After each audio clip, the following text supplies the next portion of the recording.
Hello, hello. Good morning, good afternoon, good evening. Welcome back to another video. Today we're going to be reading chapter 3 in A Guide for Lightworkers by Archangel Michael, channeled by Saratoga Ocean.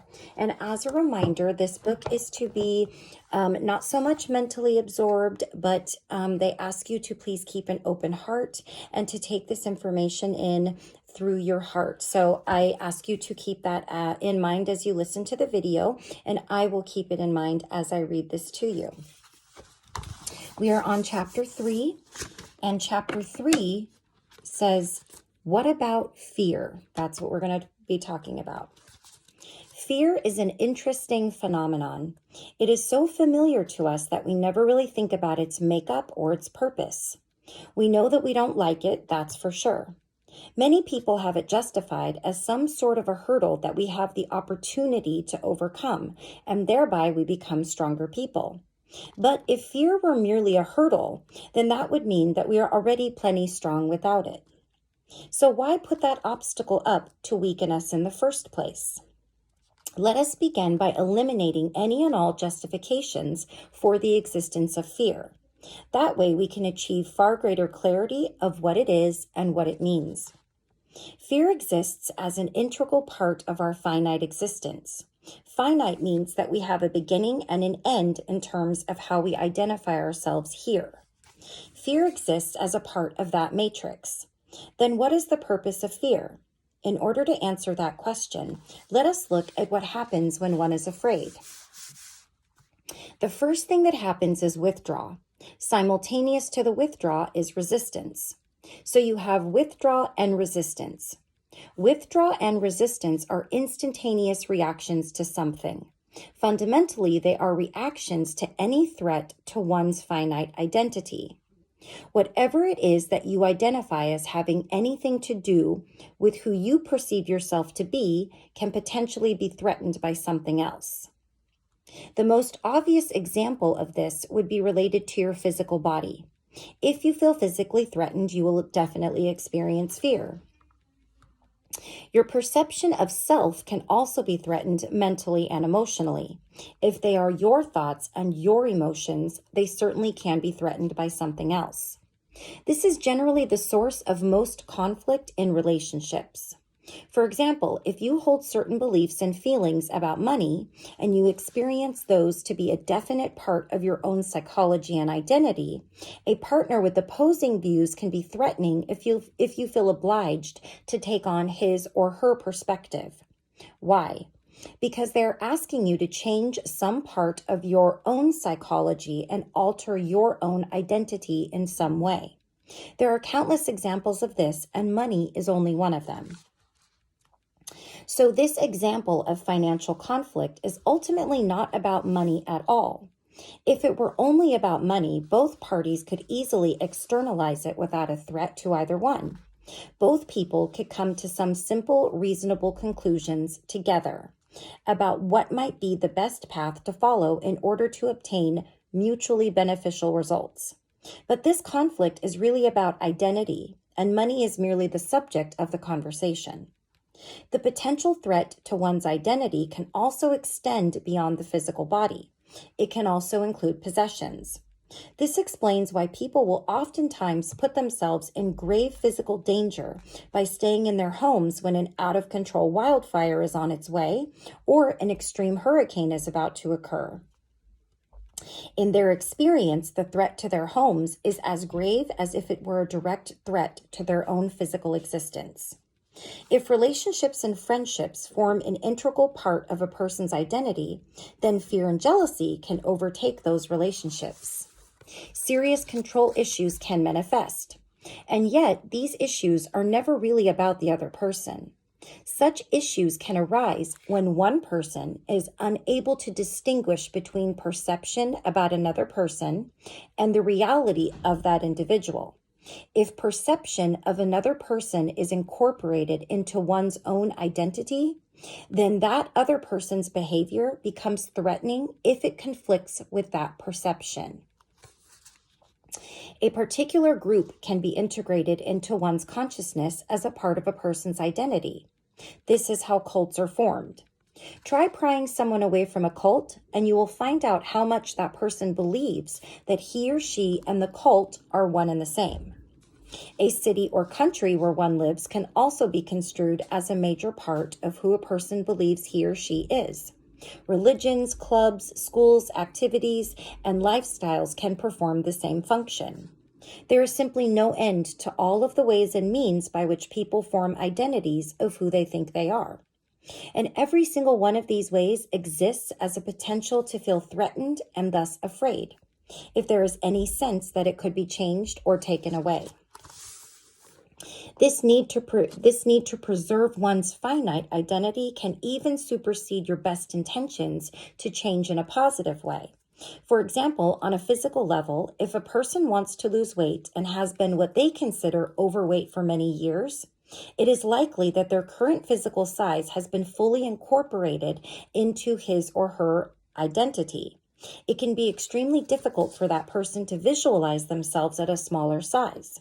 Subconsciously, the loss of weight will be perceived as an identity threat and will therefore be resisted, even if that excess weight is making that person miserable. This threat to identity is a common occurrence when it comes to healing a long-term injury or health condition. It is likely that after a certain period of time, the illness or injury will be incorporated as my illness or my injury. To the subconscious mind, it is no different than any other part of one's identified embodiment, even if it's totally unpleasant. So rather than the body comprehending healing, the body may instead see the malady as an issue to hold onto in order to preserve the person's overall identity. If we are creators, then why would there be something that is perceived as a threat to one's identity? That fascinating question can only be answered by understanding the function of fear. Fear's main function is to preserve all aspects of one's identity in a finite reality. It's that simple.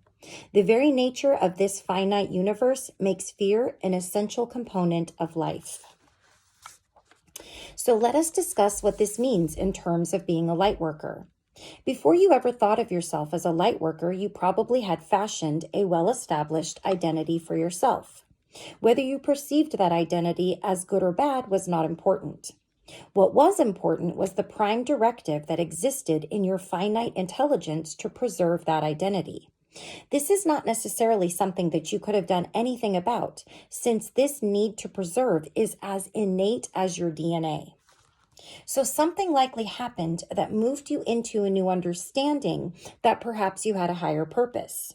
The struggle to align with the higher purpose is for the most part a struggle with identity. A higher purpose could be as simple as becoming a better, happier person so as to exert a more positive influence on those around you. It could be as profound as a complete and total change in career, lifestyle, and relationships. Or it could be anything in between. It could include a massive spiritual overhaul in terms of how you see yourself in the universe. Or it could be as simple as a desire to reconnect with and do something in support of nature. The possibilities are as unique and unlimited as each individual human being. But wherever these possibilities include a change in perspective, activity, or otherwise, you will likely feel resistance or outright fear. Let us first say that this is not your fault. There is no point in identifying with the fear because, in truth, you did not create it. In fact, fear is not a creation at all. It exists as resistance to creation. The resistance is not your fault either. You did not create this finite universe that gives rise to a perpetual state of resistance when it comes to God and omnipresence. Now, before you interpret these statements as some accusation of powerlessness, listen further. This finite universe is an illusion based upon the first original lie. That lie is quite simple to comprehend. It is the lie called, I am not God, or I am not omnipresence. These statements are not possible, which is how you can easily recognize them as untrue. There is no such reality as not infinite. Therefore, there is no such reality as finite. It simply doesn't exist except as an illusion or a dream. If you were to imagine such a lie at its inception, you would understand that this lie could only beget illusion because such a thing is not possible in reality. Do you want to know what this illusion would look like? Look around you. You are living in that illusion right now. The illusion is called the finite universe, where many things that claim to be not God are manifesting. Interesting, isn't it? So this physical world is a fanciful dream in which seers, sages, prophets, and saints have asked us for millenniums to please wake up. But waking up is an evolutionary process. It is not as though there is a giant alarm clock on a cosmic nightstand somewhere waiting to go off. If you have fallen into the belief that you personally have somehow created all of this, then you are still confused about who you really are. Let us just say that direct knowledge of the specific manifestation of how this original lie was conceived of, and then instantly begat our current manifestation of a finite universe, is not available to our current restricted state of intellectual, linear knowledge, and the language and parameters that accompany it. So basically, they're saying that there's no way to know where this original lie came from, where it stemmed from, where it started. That is always a blow to the ego and the conscious thinking mind, which would like to believe that it can know everything there is to know. Unfortunately, there is not a whole lot that can ever be known in a manifestation of I am not God. The ego should be put on notice that it cannot have it both ways. Why is it so important for you to understand that you did not create fear, resistance, and the finite kingdom of false reality? Because there is no way to believe that you did and simultaneously know who you really are. As long as you believe that these are your creations, you can never exist in your own experience as a manifestation of infinite love, because the infinite God cannot give rise to such things. If you believe that you created fear and all of its insidious underpinnings, then you are to yourself as much of an illusion as the world around you, and you are still very sound asleep, and the dream will continue. A simple way to understand this is to realize that right now you are trapped in the matrix of the first original lie. How do you know that? Because you exist in a finite body in an equally finite world. It is important to address why death does not free one from any of this. It has to do with the nature of the soul. A soul has finite parameters just as a body does. A soul has a finite identity just as a physical body does. Granted, a soul can indeed exist in another dimension and pass from one physical lifetime to another, but that does not change its direct relationship to the same finite circumstances. Now, when we use the word trapped, we do not mean helpless. Of course, you are not helpless. If you were, then all would be hopeless, which it isn't. So how do you change? It absolutely starts with perspective. Perspective leads to perception, which then leads to outcome. The first thing to do is to realize that you didn't create this. You couldn't. An illusion is not a creation. An illusion is only a manifestation of a lie. It is your identification with this lie that produces your entrapment in it. The lie is, I am not God. Merely believing that one is God is not enough.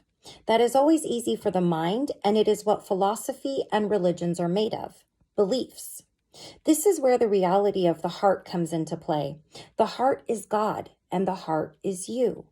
We must go beneath the matrix of fear and the lie of I am not in order to experience this. The lie of I am not God or I am not infinite love sits across the heart like a negative sentry that lets nothing through. This lie does not exist in words or in thought. It is literally a matrix, which is why you cannot talk yourself out of it. It is prior to all language and human finite. It is prior to all language and human finite thought. In fact, it is literally what gives rise to human finite thought. It has been said many times that there are only two emotions, love and fear. Actually, these are not emotions. These are conditions of consciousness produced either by truth, which is a condition of love, or by the first original lie, which is a condition of fear. It's that simple. Either condition gives rise to many things. The condition of truth and love gives rise to all creation and the infinite beauty and magnitude of the real universe. The condition of the first original lie and its resulting fear gives rise to a universe of illusion, conflict, and many other confusing negative results. Fear is quite literally an experience of the absence of God. Since this is not possible, fear is the experience of an illusion. Its manifestations are manifold, which is clearly evident in life on earth as we know it. Even though these manifestations are illusionary, we live through these experiences nonetheless. Fear exists as pure resistance to God and pure resistance to divine love. It produces withdrawal from divine love and therefore hopelessness. In our hopelessness, we attempt to take control of our lives as separate entities who perceive themselves as abandoned by God. We pray for help in coping with our perceived abandonment, and we hope that someone is listening. So all of our prayers stem from our own illusion. It should be stated here that there is no useful value in living in a reality of fear and illusion. There is nothing to be learned, and such learning is not necessary. Illusions on a cosmic level provide exactly what they are, which is nothing. It is time that we stop making excuses for the existence of fear. It is time that we stop lying to ourselves and making up stories about why this finite existence of pain, death, and suffering are so important to us. There is absolutely no evidence whatsoever that any of this is important. We are just deluding ourselves. What is important about humankind living in conflict with the entire universe? What is so important about incarnate human beings having no idea who they are and why they are here? In some ways, it is as though we live in some strange version of a cosmic Stockholm syndrome. The Stockholm syndrome is a psychological condition where a hostage identifies with and sympathizes with his or her captor. Humankind certainly has cultivated a well-developed habit of doing the same with the source of fear and all of its accompanying conditions. We sympathize with the existence of death, suffering, and pain. We erroneously assign a high spiritual value to such things in order to live through the conditions of entropy surrounding them that create constant wear and tear on our souls. If you find any of this depressing, it only means that you have chosen to identify with all of it. The purpose of this communication is to help you let go of that identification and remember that you are a creator, not a victim. But it is important to remember that you are a creator in the universe, not just on the planet. This point is vital to know because it returns you to your proper context in which to deal with all of this. It puts you back into a state of command in terms of who you really are as a creative power in the real universe. Creative powers don't die. They don't feel weak and abandoned by God. In fact, they exist as an extension of God. What else could they be? What else could you be? Fear has nothing to do with you except in this dream called planetary finite Earth. The key word here is finite. Earth cannot truly be finite any more than anything else in the real world can be. We are experiencing a collective dream of what Earth would look like if such things as I am not God were real. Isn't that amazing? And you probably thought that the infinite was a dream. In truth, it's the other way around. Okay, so that is chapter 3. I think I've given you and myself plenty to chew on, with our hearts, of course. So just take a deep breath and just sit with that information. See what resonates with you. See what resonates with your heart and what you might feel you would hold as a truth. And, just kind of how you feel about the information that I've shared with you. And the next chapter, which we will read on the next video, is going to be about imagination. So I hope that you guys found this helpful. I hope that you know, that you can gain something from this right here and in your soul, the way that I'm hoping to as well. So until next time, I hope you guys are doing very well. Please like, comment, and subscribe if you feel so inclined. And I will see you next time for chapter 4. Until then, take care. Bye-bye.